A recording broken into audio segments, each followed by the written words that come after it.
We can build machines which can do math for us. We can build machines which will make music for us. Machines can become everything that you are, can do everything that you can do. Only thing is that which is that indescribable force which makes everything happen, that will not happen in a machine.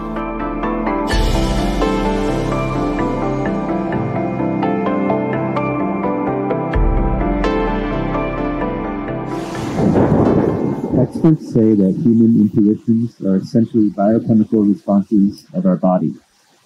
It is like an inherent and inbuilt biochemical algorithm.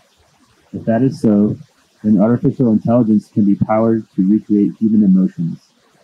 Are human intuitions truly biochemical algorithms, or are they something more profound? Whoa. Well, does human intelligence have something to do with biochemical activity that's happening in our system? Absolutely. Well, when you know today that you being mentally balanced or imbalanced, you being stable or unstable, you being clear or unclear in your mind, has a chemical basis to it, or even you being happy or unhappy, loving or not loving, joyful or miserable, all has chemical basis. One way to understand this is, it is all a question of intelligence. Right now, as you sit here or wherever you sit, whether you make this experience of sitting here beautiful or ugly is a matter of intelligence, and it is also a matter of chemistry. They are not different. It is completely wrong to understand intelligence as thought. Thought is just one small expression of intelligence. This is a folly that modern societies have made because the modern education system has made people believe that thought is the only form of intelligence. If thought is the only form of intelligence, you will naturally understand that accumulation of data, analyzing data and projecting this data according to your analysis is intelligence. Well, this is a process that any machine can do.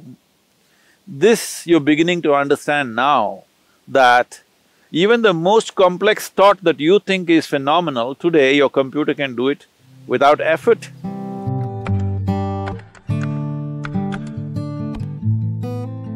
Do you see, a simple calculator can do more mathematics than your teacher can do? Your computer can do much more mathematics than any mathematician can do. So, obviously, what you thought is a very difficult intellectual process is being processed by a machine far more easily than you can imagine. Now, people argue, but mathematics is one thing, literature is a different thing, music is a different thing. Well, I'm telling you, whether it's literature or music, which are considered more, outpouring of human heart, even this can be done by a machine. Well, we've still not built machines good enough to do that maybe, but you will see in the next 25, 50 years' time, maybe, I don't know how long, but it will inevitably happen, you can't make out. Or probably it will be more perfect. So, this about intuition. First thing to understand about intuition is not a different level of intelligence. Intuition is just simply a different level of computing. That is, let us say, Let me make it very simplistic for you, just for the sake of understanding. Right now, let's say you had a child or you had an infant who has grown up just inside a room, never seen outside. Suddenly you bring him out and show him this tree. You know what he's doing? He's gathering data, color, form, the way it moves, the way it is. He's just taking up data through his sense organs. Let him watch this tree for a few minutes. Let's say he has grown up after some time and you ask him to, let's say, depict a tree, most probably he will depict it nearly 90% right. But now the process of assimilating the tree in his mind is not logical. He is not saying the leaf is 5 centimeters by 7 centimeters, the color is this kind of green, which is a combination of that and that. No, there is no logical assimilation, it's intuitive, simply just like that. The picture comes to his mind. Because all the data is there, processed, and jumps all the steps of 1, 2, 3, 4 and just gets there. So intuition is just that your computing is in such a way that you don't go through the logical process every time.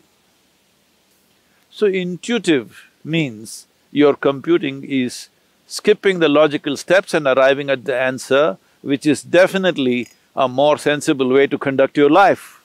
Is this just a biochemical algorithm?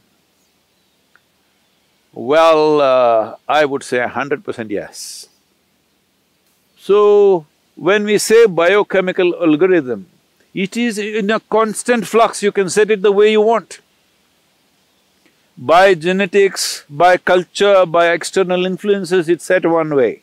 But if you are conscious, you can set it in another way. So is it just biochemical algorithms?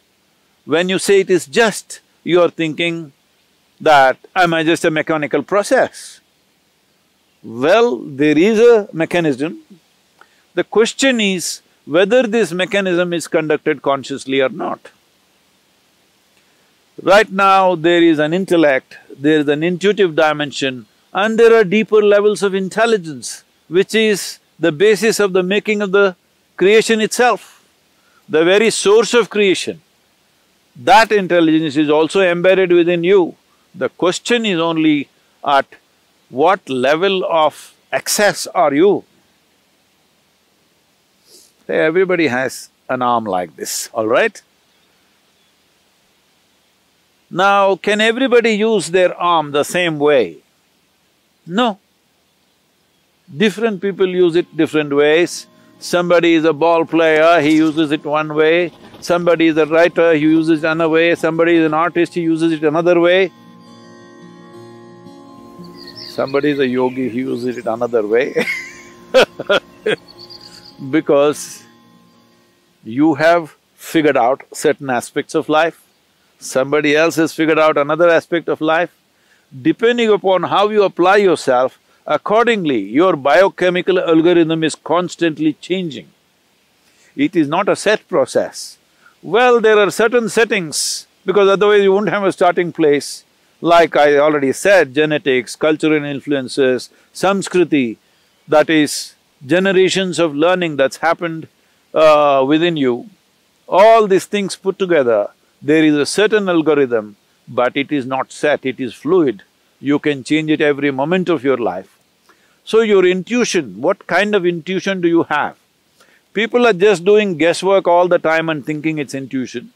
No, if you want to develop intuition, first thing is, you must learn how to simply sit here, fully alert and not thinking about anything.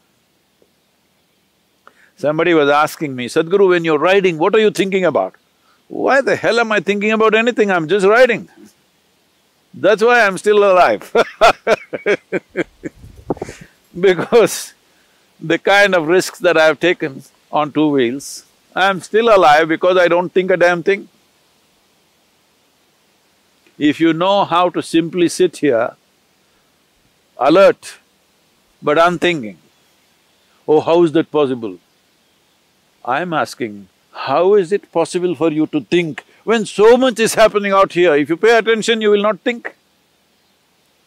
So the most important aspect of life is your attention, not your thoughts. This is what a child who saw the tree for the first time did. Attention. If your attention is on all the time, without any kind of judgments about what is this, what is that, simply attention, not thought, just attention, you will naturally become intuitive. Human attention can open up any door in the universe, but the attention should become free from judgmental process. That means, from the limited data that you've gathered, you should not go on judging everything around you. Because even if you think you know everything, the data that you have gathered is very, very limited. If you observe this tree for one whole year, the entire process of it dropping leaves and putting back new leaves and everything, still I'm telling you, you do not even know a small percentage of what the tree is. If you want to understand the biochemical algorithm of that tree, we do not know how long it will take for you to grasp that. So this is a much, much more complex mechanism than the tree. So definitely this, if you spend a lifetime paying attention to this, still what you know is very little. But if as you become more and more conscious, you determine the biochemical algorithms. That means you determine the nature of the experience. But now the question was, can we build machines like this? Yes, we can. As we can build machines which can do math for us, we can build machines which will write stories for us, we can build machines which will make music for us, we can build machines which are intuitive in nature. So, this is a very valid question. This is a question that needs to be looked at more profoundly than just talking about intuition or emotion. It needs to be looked at as a life process, because life process is such, there is no separation between intelligence, intuition, thought, beat of the heart, function of the liver, function of the kidney, or what the spleen is doing, what the brain is doing. There is no differentiation. It is one seamless function. To grasp it that way is most important. Only then you will know life, only then you will experience life to its fullest. Only then you will find that you will be speechless about life because there is no word. What is there? Is there a word? Is there a vocabulary to describe a phenomena like this? There is no word to describe what is life, what is it about. There is no conclusion. When there is no word, there is no conclusion. When there is no conclusion, there is no death. This is the way of liberation. I know you asked a simple question about whether machines can become like this or not. Machines can become everything that you are, can do everything that you can do, probably better than you. As you know, they are doing things better than you. Only thing is, they cannot become consciousness. Well, some people are saying we will build consciousness into a machine. That's not going to happen, because that's life.